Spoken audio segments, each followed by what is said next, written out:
how to scrutinize and reproach yourself. After having gained knowledge of the truth, I have become a brawler and an offender. I argue over trifles. I have become envious of and callous towards my neighbor, merciless towards beggars, wrathful, argumentative, obstinate, slothful, irritable. I harbor vile thoughts. I love fancy clothing. And to this day, I have many corrupt thoughts and fits of selfishness, gluttony, sensuality, vainglory, arrogance, lust, gossiping, breaking of fasts, despondency, rivalry, and indignation. I am worthless, but think much of myself. I lie constantly, but get angry with liars. I defile the temple of my body with wanton thoughts, but sternly judge the wanton.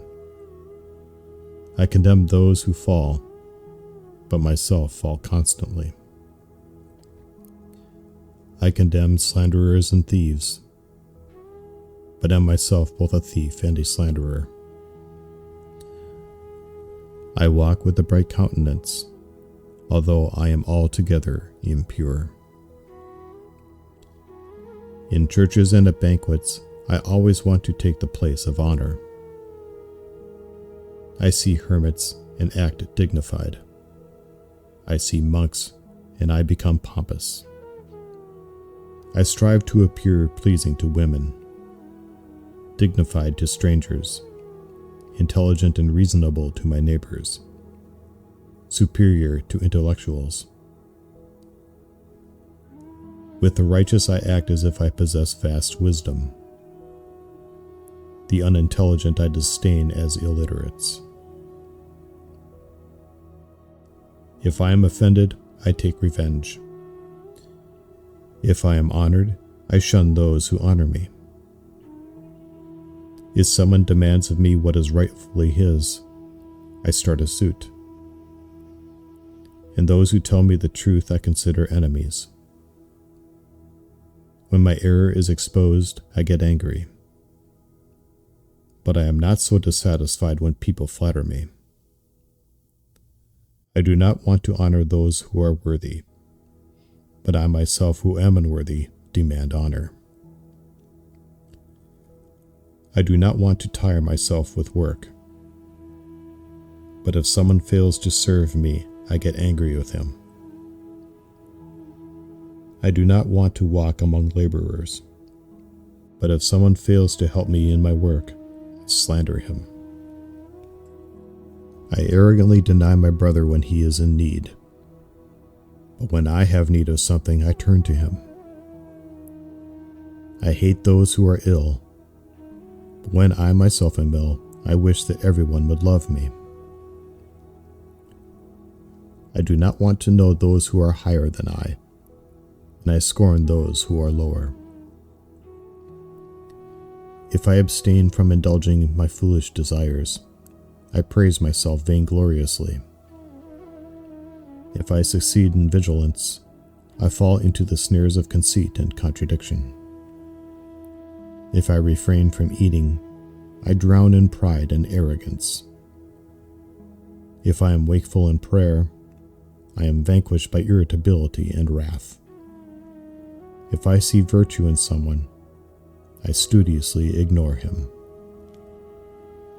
I have scorned worldly pleasures, but do not want to abandon my vain desire for them. If I see a woman, I go into raptures.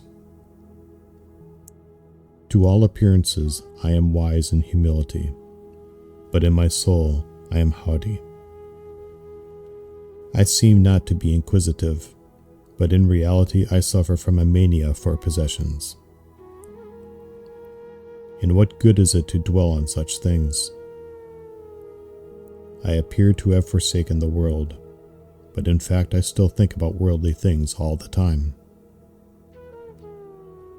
During services, I always occupy myself with conversations, wandering thoughts, and vain recollections. During meals, I indulge in idle chatter. I yearn for gifts. I participate in the sinful falls of others and engage in ruinous rivalry. Such is my life. With what vileness do I obstruct my own salvation? And my arrogance. My vainglory does not permit me to think about my sores that I might cure myself. Behold my virtuous feats. See how vast are the regiments of sins which the enemy sends to campaign against me. Yet, in the face of all this, I who am wretched endeavor to boast of sanctity. I live in sin, but want others to honor me as a righteous man. In all this, I have but one thing to say in my defense. The devil has ensnared me. But this did not suffice to absolve Adam of his sin. Cain was of course also prompted by the devil, but he did not escape condemnation either. What shall I do if the Lord comes to me? I have no means to justify my negligence.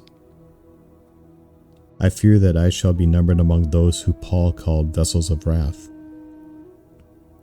who will share in the devil's fate, and whom God, because of their contempt for him, has committed to the passions of degradation. Thus there is a danger that I will be sentenced to the same fate.